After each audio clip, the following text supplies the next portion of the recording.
Today we're getting into the latest Tesla news, including a new Model 3 for the United States, Tesla's huge app redesign, a Plaid Model S crash at the Nurburgring, Model X updates, FSD public beta updates, and more. So let's get into it, and a special thanks to Raycon for sponsoring this video. First up today, some news about the Tesla Bot, which Elon Musk unveiled at Tesla's AI Day. The Tesla Bot is a vision of where Tesla's AI software could go, making a humanoid form of their FSD software, which is getting better and better at labeling the real world. Tesla only had a mannequin form on stage of what this would look like, but they unveiled certain specs like it being 5 foot 8 inches tall, 125 pounds, including 40 electromechanical actuators, human-level hands, and a screen for useful information. All of this is just a concept, and most think that they are nowhere near being able to actually build this thing. Elon Musk said of that, quote, "We have almost all the pieces needed for humanoid robots since we already make robots with wheels." Basically, the pieces they need help with are actually making an operating walking robot, which is something Boston Dynamics has been at the forefront of for a while now. Well, Tesla is getting right to business when it comes to designing this robot for actual use, with 4 new job listings directly related to it. The 4 jobs include mechanical engineer actuator integration, humanoid robot, mechanical engineer actuator gear design, humanoid robot, senior humanoid mechatronic robotics architect, and senior humanoid modeling robotics architect. The descriptions for these jobs are pretty specific, saying things like, quote, "Tesla's actuator team designs and builds actuators for humanoid bipedal robots, TeslaBot. The team joins mechanical, electrical, and electromagnetic engineering disciplines in a highly collaborative environment." For the actuator jobs, they say, quote, "You will join the team of electromagnetic motor design engineers to develop the most torque and force-dense rotary and linear electromechanical actuator systems in the world." One particularly interesting part of this listing is that they mention, quote, "a humanoid robot that can support manufacturing operators." This is something that Elon Musk hinted at but never explicitly stated at the event, and it points to Tesla possibly wanting these robots to help with vehicle production in the future, which makes sense if they truly want to make this thing. These jobs are very specific, and they are only able to hire them this specifically now that the robot is unveiled. Elon Musk said they aim for a prototype next year, but most think that Tesla will hire these people and realize they're in pretty deep when it comes to the hardware of this humanoid robot. In any case, it's exciting to see, and I'll be sure to keep you posted on everything new coming from the Tesla Bot in the future. Next up, it has been known for some time now that one of Tesla's biggest issues going forward is battery supply. They unveiled plans for how they will deal with this down the line by making their own battery manufacturing facilities and partnering with others to make 4680 battery cells on top of their existing ones. But right now, Teslas are in high demand. If you want the cheapest Model 3, you're looking at a January delivery. The long-range Model 3 is November, long-range Model Y is January, and both the Model S and X are as far out as April. There are a number of things causing these delays. One is Tesla's demand, with more and more people wanting to buy their cars. The next is their limited ability to make cars, with cars made at their Fremont factory shipping to the United States and maxing out. Then there is the chip shortage, which is now affecting Tesla in a pretty big way.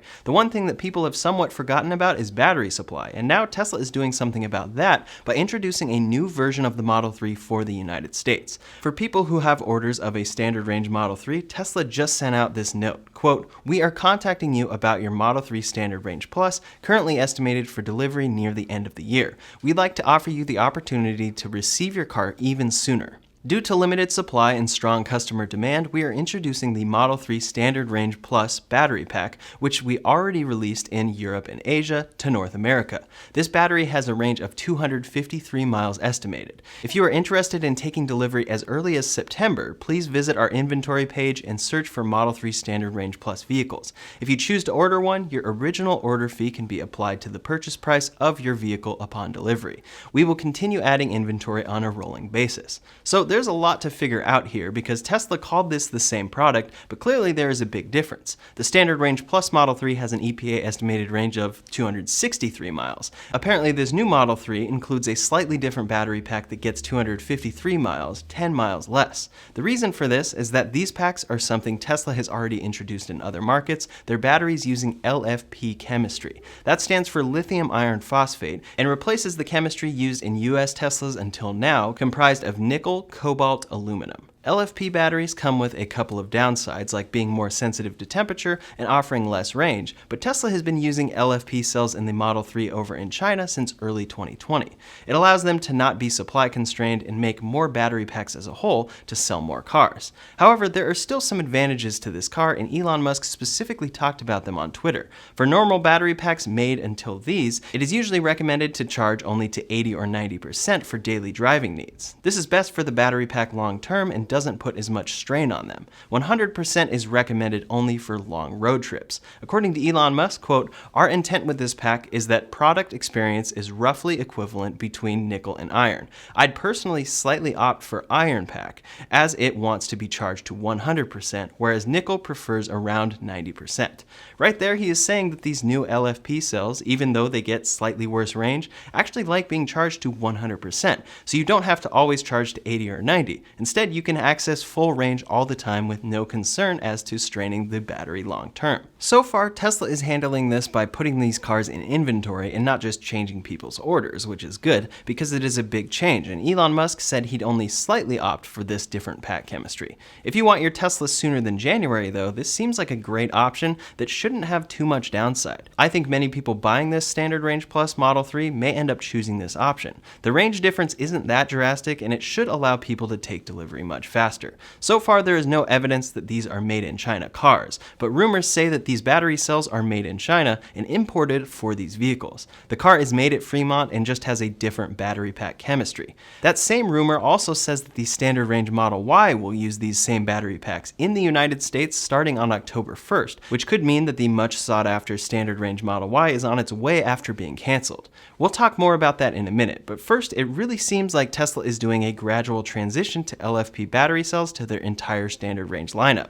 They make the Standard Range Plus Model 3 in China exclusively with LFP chemistry battery packs, and now they are starting to put them in US-made cars. If this rumor holds true, it seems that right now they are in a transition process, trying out these new cells for US production while using up normal nickel-based standard range battery packs. They are putting these cars in inventory for people to buy and for customers to change their orders to if they want to take delivery faster. However, they could be the exclusive battery packs that Tesla uses around October. We'll see what happens there, but for now, this is a completely separate and new Model 3 in the United States. It will allow you to charge to 100% regularly with no issue, but gets slightly less range and could be more sensitive to weather. Like most of Tesla's updates coming to the Model 3 and Y, it will look exactly the same on the inside and out, but under the hood, so to speak, a ton is changed, like the entire chemistry of the batteries powering the car. If you're trying to take delivery of your Standard Range Plus Model 3 soon, keep checking Tesla's inventory site because you should be able to snag a new LFP Pack Model 3 as they come up for sale and take delivery in a couple of weeks instead of a couple of months. I know someone who just bought one today and they're taking delivery Monday. Real quick, I'd like to give a shout out to today's sponsor, Raycon. Raycon exists to prove that premium audio doesn't have to price you out. They make earbuds, headphones, and speakers, and I've been using their everyday buds for some time now. Raycons come with a bunch of gel tips for your comfort, and they don't stick out of your ears like normal earbuds do from many other brands. On top of that, they include a 32-hour battery life, 45-day happiness guarantee, and a price that's half that of the other premium audio brands while sounding just as good. The everyday buds I've been using include 3 sound profiles, awareness mode, vivid voice technology, IPX6 water resistance, and a wireless charging case on top of that great 32-hour battery life. They are great for working out, editing videos, going on walks, and much more, especially since they do such a good job staying in your ears. This is me shaking my head trying to get them out, and they don't budge like other earbuds would, which makes them a great choice for running or working out in any way that could typically cause your earbuds to pop out. To get all of the features I just mentioned, click the link in the description below to go to buyraycon.com/Ryan Shaw and get 15% off your Raycon purchase. Check it out. Next up, let's talk more about the Standard Range Model Y. According to that rumor we were talking about earlier, the Standard Range Model Y will be using LFP battery packs from China out of Tesla's Fremont factory starting on October 1st.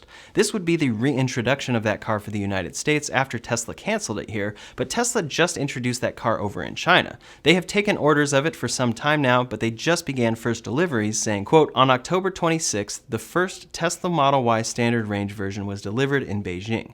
At the delivery ceremony, ceremony site, new car owners received the new car keys and the owner's passport at the carefully decorated delivery ceremony site and participated in the Tesla Owners Lecture Hall. Tesla even shared some photos of the event, and it's priced at just about the equivalent of where it was priced when available in the United States. It's expected to be extremely popular in the Chinese market, and it gives a little hope to the idea of that coming back in general. The fact that the Model Y starts at $54,000 in the US automatically prices out a huge part of the market, and even with a 244-mile EPA range, or possibly 234 miles with the new LFP pack, the Standard Range Plus Model Y could sell extremely well here. I really hope that it comes back because my experience with the Standard Range Plus Model 3 has been that it's exactly what many people need. It has plenty of range for 95% of driving, and when you need to drive longer distances, the supercharger network usually has you covered. Next up, a few rumors and updates about the new refreshed Tesla Model X, which has not been delivered for all of 2021 besides a few leftover old models delivered in Q1. The new Model S and X have both had issues getting production underway, but the Model X hasn't had any updates on delivery yet, with estimates of both variants showing March to April delivery on Tesla's website.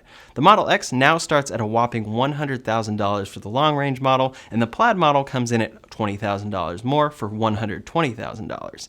In any case, there hasn't been any word as to when it will come, but Sawyer Merritt posted some updates today. He said, quote, "Multiple Tesla Model X's were spotted testing on the Fremont test track today. Delivery/logistics slot was also very full. At least 8 Model X's were at the Fremont test track today." Tesla is still doing some testing with these cars, but hopefully at this point they are finishing up and getting ready for more production. Likely this car will come after the Model S fully ramps, which still has yet to happen. Tesla is still sitting on a huge amount of refreshed Model S's that are missing something, because these have been sitting there for well over a month and since the original Plaid Model S launch event.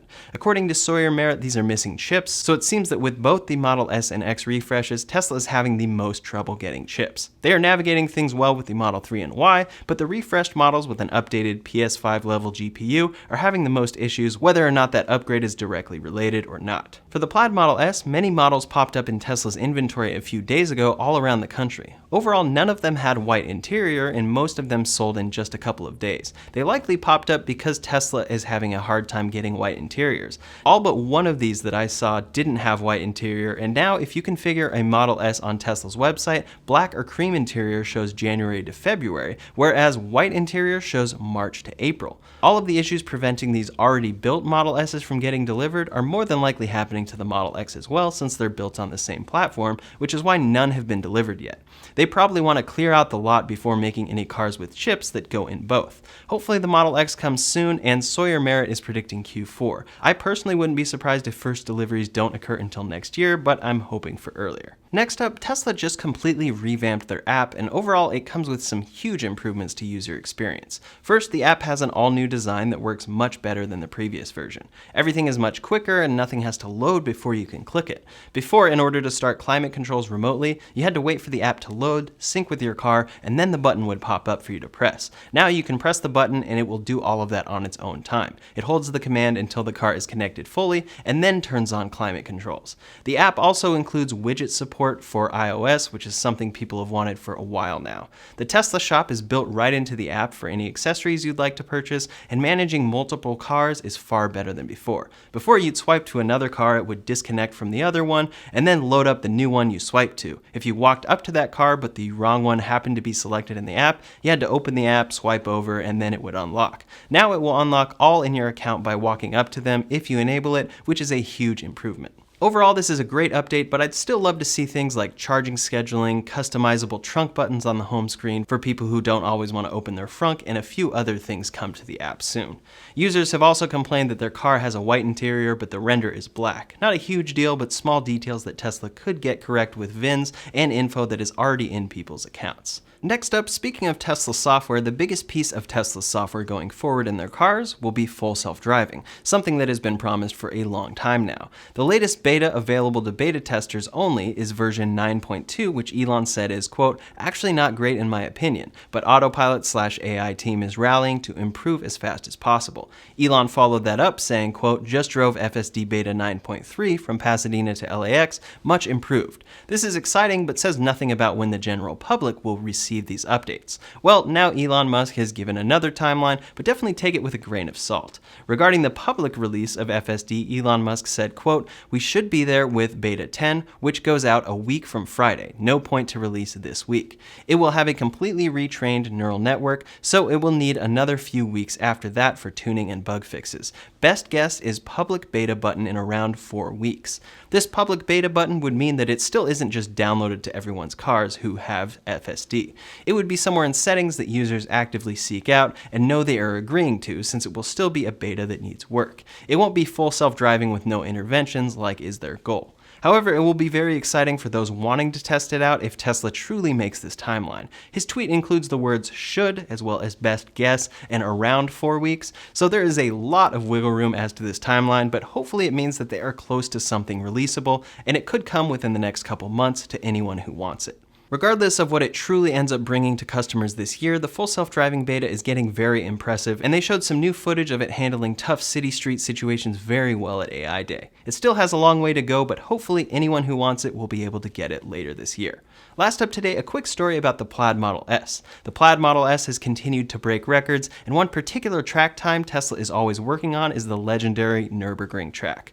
Tesla has tested the Plaid there for a while now with different modified versions of that car, and it was just reported that Tesla got in an accident with the Plaid Model S there. Quote, a Tesla Model S Plaid also suffered an impact with the barrier in the Klostertal sector. Both drivers are believed to be in good condition. A BMW M8 also crashed unrelated to the Plaid crash, so it was definitely an unfortunate day at that track for multiple automakers. In any case, hopefully we'll see some impressive record-breaking lap times from that track with Tesla officially, but we'll have to wait and see. That's all the latest Tesla news for today, so in the meantime, if you want to see the latest about a super long-range Model Y coming in China, you can check out that video linked over here or in the description below. Thanks so much for watching, and I'll see you on the next one.